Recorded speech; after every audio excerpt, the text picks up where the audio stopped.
Have you ever heard a story where a single act of kindness changes someone's entire life? Today, you're about to witness one. And before we dive in, if you believe kindness has the power to change the world, then hit that like button and subscribe to the Heartfelt story, because what you're about to hear will touch your soul. The rain had been falling for 2 days straight in a small mountain village of Darapur. The narrow dirt paths had turned into streams, and the usually calm river now roared like a wild beast. In the middle of the downpour, a boy named Arav, just 16, stood outside his tiny mud hut, looking at the sky. His clothes clung to his thin frame, and his bare feet were caked in mud.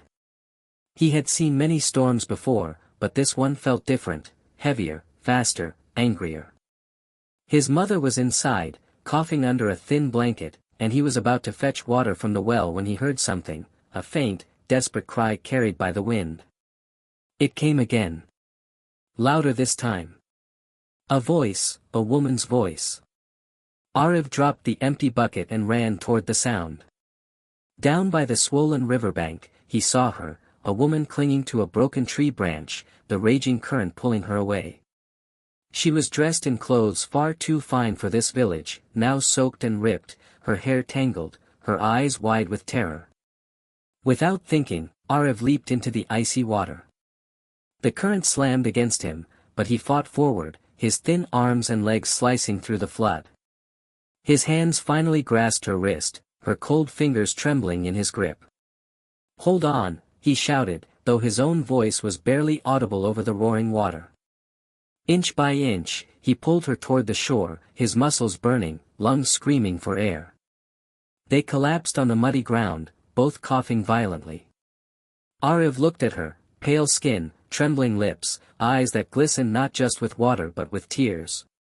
She tried to speak, but only managed a weak, "Thank you, you saved my life." Arav gave her a faint smile, then quickly stood, offering his hand to help her up. He led her to his home, the only shelter nearby. Inside, the hut was dim and smelled faintly of wood smoke. His mother's eyes widened at the sight of the soaked stranger. Without hesitation, Arav wrapped the woman in the only dry blanket they had. He handed her a clay cup of steaming herbal tea and sat near the doorway, letting the rain drip from his hair. The woman's name, she said softly, was Mira. She didn't explain how she had ended up alone near the river, nor did Arav ask. His upbringing had taught him to help first, question later. For the next 2 hours, as the rain poured outside, Arav quietly mended the roof leaks while his mother watched over Mira. She noticed how Arav never looked at her with curiosity or greed, just simple concern, the kind that came from the heart. When the rain finally eased, Mira insisted she needed to go back to the city. Arav, without protest, guided her to the bus station miles away, walking barefoot through puddles. He didn't even ask for her name again, or any money. Before she stepped onto the bus, she looked at him with a strange expression, part gratitude, part something else. He waved goodbye with a smile, not knowing this was only the beginning of a story that would change his life forever. 2 weeks later, the village woke to the sound of an unfamiliar vehicle, a sleek black car that gleamed like oil under the morning sun. Arav, carrying firewood, froze as the car stopped right in front of his hut. Out stepped Mira, but she looked different, clean, elegant, wearing a tailored suit. Behind her came 2 men in expensive coats, each carrying large boxes. Arav's mother, confused, wiped her hands on her sari and came out to greet them. Mira stepped forward, her smile warm but her eyes shining with a seriousness that made Arav's heart race. "Arav," she said, "there's something you don't know about me. I'm not just Mira. I'm Mira Singh, owner of Singh Enterprises."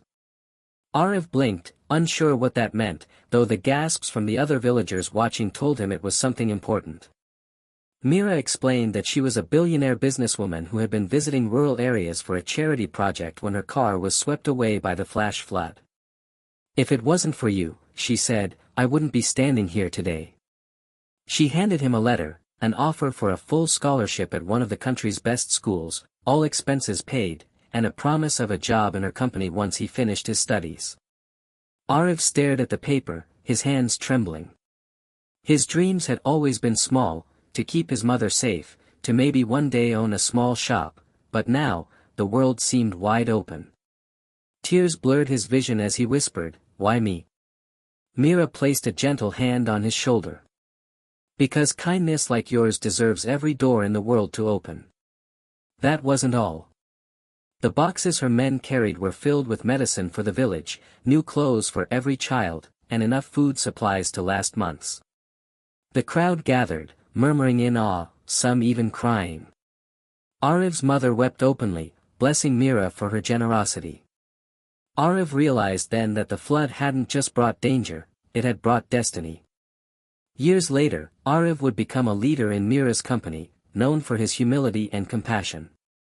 But no matter how far he went, he never forgot the day he leaped into the raging river for a stranger, the day a single act of kindness turned a poor boy into a man with limitless possibilities. If you believe kindness still exists in this world, then don't forget to like this video and subscribe to the Heartfelt story, because sometimes, the smallest actions create the biggest changes.